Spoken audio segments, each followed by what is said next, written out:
اعوذ باللہ من الشیطان الرجیم، بسم اللہ الرحمن الرحیم۔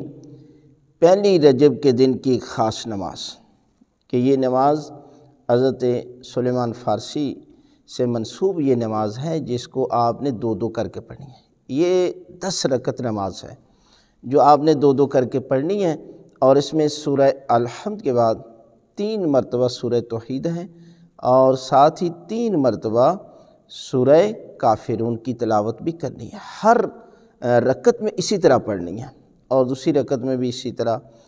جب یہ نماز مکمل ہو جائے اور یہ جو دو کر کے پڑھنی ہے تو اس کا ثواب یہ ہے کہ کم از کم ثواب یہ ہے کہ پروردگار آپ کو تمام بیماریوں سے، ہر قسم کی بیماریوں سے محفوظ رکھے گا، اور پروردگار آپ کے سارے گناہ معاف کر دے گا، اور پروردگار آپ کو جنت میں اعلیٰ ترین مقام جو ہے وہ عطا کرے گا۔ لہٰذا رجب کی پہلی دن اس نماز کو جو ہے وہ انجام دیں تو خالق کائنات آپ کو اس قدر نعمتوں سے نوازے گا۔